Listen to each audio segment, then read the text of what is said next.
ಮಹಾಗುರುಗಳೇ, madam ಅವರ ಆಗಮನ ನಿಮ್ಗೆ ಎಷ್ಟು ಸಂತೋಷ ತಂದ್ಕೊಟ್ಟಿದೆ? ಹೇಗಿದೆಯಮ್ಮ? ಚೆನ್ನಾಗಿದ್ದೀನಿ ಸರ್. Very good. ಸ್ಕೂಲ್ ತುಂಬ ಚೆನ್ನಾಗಿದೆ ಸರ್. Very good. ಈ ಚೆನ್ನಾಗಿದೆ ಅನ್ನೋದೇ ಜೀವನದ ಬಹು ಮುಖ್ಯವಾದ ಶಬ್ದ. ಚೆನ್ನಾಗಿರ್ಬೇಕು. ಆಕೆ ನಮ್ಮ ಕನ್ನಡ ಸಂಗೀತ ಲೋಕದ ಒಬ್ಬ ತಾರೆ. ಆಕೆ ನಾನು ತುಂಬ ಪುಟ್ಟ ಮಗುವಿಂದ ಆಕೆ ನೋಡಿದ್ದೀನಿ. ತುಂಬ ಪುಟ್ಟ ಮಗು. ನಮ್ಮ ಆರ್ಕೆಸ್ಟ್ರಾದಲ್ಲಿ ಹಾಡಕ್ಕೆ ಬರೋವಾಗ ನಾನು ಮ್ಯಾಂಡ್ಲೆ ನುಡಿಸ್ತಿದ್ದೆ, ಆಕೆ ಹಾಡೋರು. ಅವ್ರ ತಂದೆ ನಾವು ತುಂಬ ಸ್ನೇಹಿತರು. ಹಾಗಾಗಿ ಅಲ್ಲಿಂದ ನೋಡಿದ್ದೀನಿ ನಾನು ಆಕೆ ಬೆಳವಣಿಗೆಯನ್ನು. ಆಕೆ ಉತ್ತುಂಗವನ್ನು ತಲುಪಿ ಚೆನ್ನಾಗಿದೆ ಬದುಕು ವೃತ್ತಿ ಅನ್ನೋ ಮಟ್ಟಿಗೆ ಬಂದಿದ್ದಾರಲ್ಲ, ಅದು ಕೇಳಿಸ್ಕೊಳ್ಳೋಕ್ಕೆ ಸೌಂದರ್ಯ. ಮತ್ತು ಆಕೆ ನಡೆಸುವ ಶಾಲೆ ಸಾಧನಾ ಸಂಗೀತ ಶಾಲೆ ಇದೆಯಲ್ಲ, ಎಷ್ಟು ಮಕ್ಕಳಿಗೆ ಅದು ಬೇಸಿಕ್ ಮ್ಯೂಸಿಕ್ಕು, ಫಂಡಮೆಂಟಲ್ಸು, ಹಾಡುವ ಸ್ಫೂರ್ತಿ, ವಿನಯ, ವಿಧೇಯತೆ, ಸ್ವರಜ್ಞಾನ ಇದಷ್ಟನ್ನು ದಾನ ಮಾಡಿದೆ. ಸುಮಾರು 15 ವರ್ಷ ಆಯ್ತಲ್ಲಮ್ಮ? 20 ವರ್ಷ ಆಗಿದೆ. 29ನೇ ವರ್ಷ. ವಾ 29 ವರ್ಷಗಳ ಕಾಲ ಸುದೀರ್ಘ ಸಂಗೀತ ಸೇವೆಯನ್ನು ಮಾಡಿದ್ದಾರೆ. ಸಂತೃಪ್ತ ಜೀವನ. ತುಂಬ ಖುಷಿ ಆಯ್ತಮ್ಮ ನೀನು ಹಾಡಾಡುವಾಗ. ಕಟಿಂಗ್ ಆ್ಯಂಡ್ ಟೇಕಿಂಗ್ ಆ ಸ್ಟೈಲ್ ಇದೆಯಲ್ಲ, ಅದು ಪ್ರೊಫೆಷ್ನಲಿಸಮ್. ಅಲ್ಲಿದ್ದರೆ ತಾಳ ಇರುತ್ತೆ, ಎಲ್ಲೋ ಹೋಗುತ್ತೆ. ನೀವು ತಿರ್ಕೊಂಡು ಮತ್ತೆ ಸ್ಟಾರ್ಟ್ ಮಾಡಿದ್ರೆ ಕರೆಕ್ಟಾಗಿ ಕೂತ್ಕೋಬೇಕದು. ಅದು ನೀವೆಲ್ಲ ಕಲಿಬೇಕಾದ್ದು. ಹಾಡು ಕಲಿತು ಮರ್ತು ಬಿಡ್ಬೇಕು. ಆ್ಯಕ್ಚುಲಿ ಅದೇ ನಿಮ್ಮನ್ನು ಜ್ಞಾಪಿಸ್ಬೇಕು. ವೇದಿಕೆಗೆ ಬಂದರೆ ಏನು ಕಲ್ತಿದ್ರು ಅದೇ ಜ್ಞಾಪಿಸುತ್ತೆ. ಆವಾಗ ನಿಮ್ಮ ಬಾಡಿ ಲ್ಯಾಂಗ್ವೇಜ್ ಕರೆಕ್ಟಾಗಿ ಕೆಲಸ ಮಾಡುತ್ತೆ. You observe this lady.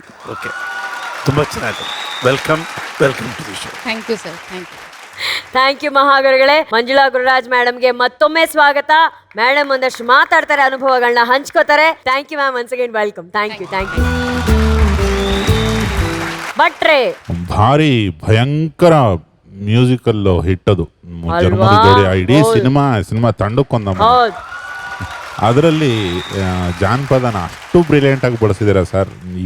ತುಂಬ ಖುಷಿ ಆಗುತ್ತೆ. ಪ್ರತಿ ಸತಿ ನಾವು ಎಲ್ಲ ಪ್ರೇಕ್ಷಕರಾಗಿದ್ದ ಕಾಲ ಅದು. ನಾವಿನ್ನ ಸಿನಿಮಾಗೆ ಬಂದಿರಲಿಲ್ಲ. ಪ್ರತಿಯೊಂದು ಟೇಪ್ ರೆಕಾರ್ಡರ್ನಲ್ಲೂ ಅದೇ ಸಂತೆ, ಜಾತ್ರೆ ಹೋಗಿ, ಉರುಸ್ ಹೋಗಿ, ಸಂಕ್ರಾಂತಿ ಹಬ್ಬ ಹೋಗಿ, ಅಣ್ಣಮ್ಮನ ಉತ್ಸವ ಹೋಗಿ, ರಾಜ್ಯೋತ್ಸವ ಹೋಗಿ, ಎಲ್ಲೂ ಹೋಗಿ ಆಲ್ಮೋಸ್ಟ್ ಒಂದು 2 ವರ್ಷ ಸಿನಿಮಾದ ಎಲ್ಲಾ ಹಾಡುಗಳು ಅಷ್ಟೊಂದು ಜನಜನಿತ ಆಗಿದ್ದು.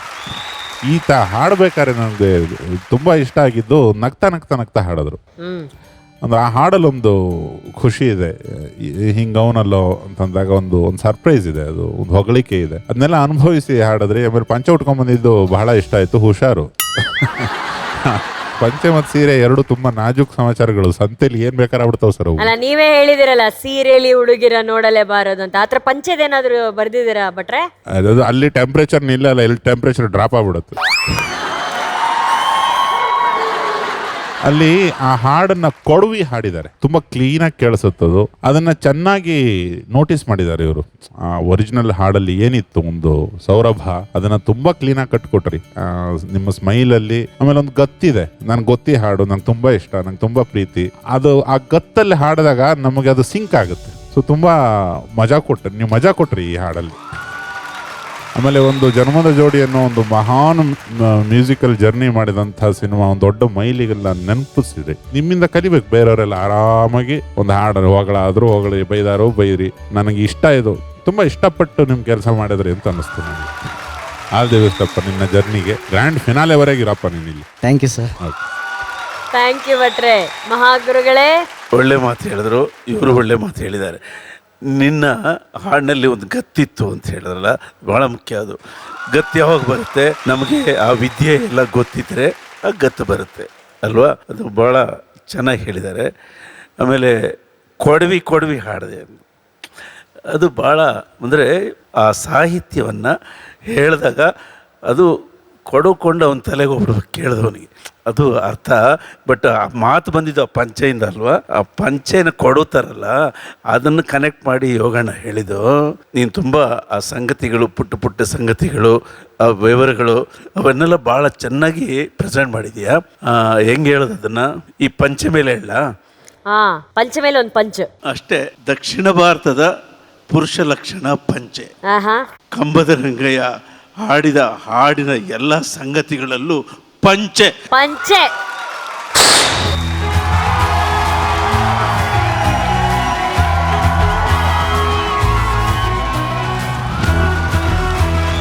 ಈಗ ಈ ಎಲ್ಲ ಹೊಗಳಿಕೆಗಳಿಗೆ ಮುಖ್ಯ ಕಾರಣಕರ್ತರು, ಇಡೀ ಆಲ್ಬಮೇ ಹಿಟ್ ಕೊಟ್ಟವರು ನಮ್ಮ ವಿ ಮನೋಹರ್ ಸರ್.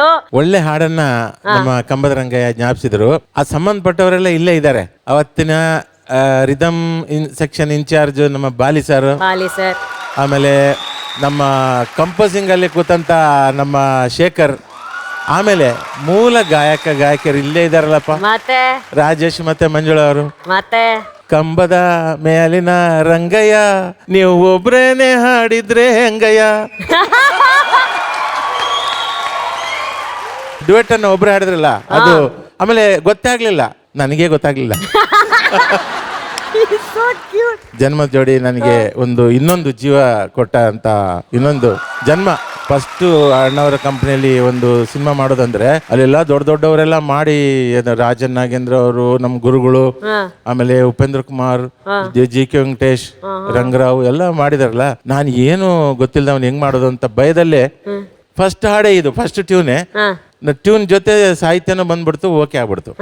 ಆಮೇಲೆ ಮಂಜುಳಾ ಅವರು ಆ ಸಿನಿಮಾದಲ್ಲಿ ಓ ಊರದ್ಯಾವ್ರೇ ಅಲ್ಲಿ ಅವ್ರಿಗೆ ಯಾವತ್ತು ಸ್ವಲ್ಪ ಜ್ವರ ಎಲ್ಲ ಇತ್ತು, ಆದರೂ ಕ್ಯಾರ್ ಮಾಡದೆ ಆಡಿದ್ರು, ಅದಕ್ಕೆ ಜೀವ ತುಂಬಿದ್ರು. ಸೊ ಒಂದು ಟೋಟಲಿ ನನಗೆ ನನ್ನ ಲೈಫ್ ಟರ್ನ್ ಮಾಡಿದಂತಹ ಸಿನಿಮಾ ಅದು ಜನ್ಮ ಜೋಡಿ. ಚೆನ್ನಾಗಿ ಹಾಡಿದ್ರು, ತುಂಬಾ ಚೆನ್ನಾಗಿ ಹಾಡಿದ್ರು. Thank you sir. ಒಳ್ಳೇದಾಗ್ಲಿ. ಮೇಡಮ್, ನಿಮ್ಮ ಹಾಡನ್ನ ಒಬ್ರೇ ಹಾಡಿದಾರಲ್ಲ ಕಂಬದ ರಂಗಯ್ಯ ಅವರು. ಅದೇ ಅನ್ಕೋತಾ ಇದ್ದೆ, ಡ್ಯುಯೆಟ್ ಸಾಂಗ್ ನ ಹೆಂಗ್ ಒಬ್ರೇ ಹಾಡ್ತಾ ಇದಾರೆ ಅಂತ. ಅದಕ್ಕೆ ದಮ್ ಬೇಕು. ಅರೆ ರಿಯಲಿ ಗುಡ್, ಚೆನ್ನಾಗಿತ್ತು. ಸಂಪೂರ್ಣ ಗ್ರಾಮೀಣ ಸೊಗಡು ಇರುವಂತ ಅದ್ಭುತವಾದ ಸಂಗೀತಮಯ ಚಿತ್ರ ಜನ್ಮದ ಜೋಡಿ. ಅದ್ರಲ್ಲಿ ಒಂದೊಂದು ಹಾಡು ಕೂಡ ಅದು ಎಷ್ಟು ಆಕ್ಚುಲಿ ನನ್ನ ಸಿಂಗಿಂಗ್ ಕರಿಯರಲ್ಲಿ ಕಷ್ಟವಾದ ಹಾಡೇ ಅದು ಯಾವುದು, ಓ ರದ್ಯಾವ್ರೇ. ಅದು ಅವತ್ತು ಜ್ವರನೂ ಇತ್ತು, ಮೂಗೆಲ್ಲ ಬ್ಲಾಕ್ ಆಗಿತ್ತು. ಆಮೇಲೆ ನಾಗಾಭರಣ ಅವರು ಅದು ಎಷ್ಟು ಚೆನ್ನಾಗಿ ಕೆಲಸ ತಗೊಂಡ್ರು ನನ್ನ ಕೈಲಿ ಅಂದರೆ, ಅವ್ರು ಎಕ್ಸ್ಪ್ಲೈನ್ ಮಾಡ್ತಿದ್ದಾರೆ, ನನಗೆ ಅದನ್ನು ಹಾಡೋಕ್ಕೆ ಇನ್ಫ್ಯಾಕ್ಟ್ ಬರ್ತಾ ಇಲ್ಲ, ನನಗೆ ಬೇಜಾರಾಗ್ತಾ ಇತ್ತು. ಅವ್ರು ಹೇಳೋ ಥರ ನಂಗೆ ಬರ್ತಾ ಇಲ್ವಲ್ಲ ಅಂತ.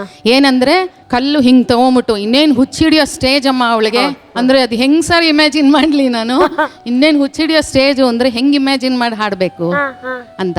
ಅಲ್ಲಿ ಕಲ್ಲು ಹಿಂಗೆ ತೊಗೊಂಡು ಹತ್ರ ಹೋಗಿ ಹಿಂಗೆ ಬಿಸಾಕೋದು, ಅದು ಆ ಎಫೆಕ್ಟ್ ಬಂದು ದೇವ್ರನ್ನ ಬೈಯೋದು. ಸೊ ರೋಷ, ಆವೇಶ, ಇನ್ನೇನು ಅದೇ ಹುಚ್ಚು ಹಿಡಿಯೋ ಎಕ್ಸ್ಟ್ರೀಮ್ ಇದು, ಅದು ಟೋನಲ್ಲಿ ಬರಬೇಕು ಅಂದರು. ಸೊ ಮೇ ಬಿ ನನಗೆ ಜ್ವರನೂ ಎಲ್ಲ ಇದ್ದಿದ್ದರಿಂದ ಒರಿಜಿನಲ್ ಇದು ಬಂತೇನೋ. ತುಂಬಾ ಕಷ್ಟ ಇತ್ತು ಸಾಂಗ್ ಅದು. ಸೊ ತುಂಬ ಥ್ಯಾಂಕ್ಸ್ ಮನೋಹರ್ ಜಿ, ನನಗೂ ಹಾಡಕ್ಕೆ ಚಾನ್ಸ್ ಕೊಟ್ಟಿದ್ದಕ್ಕೆ.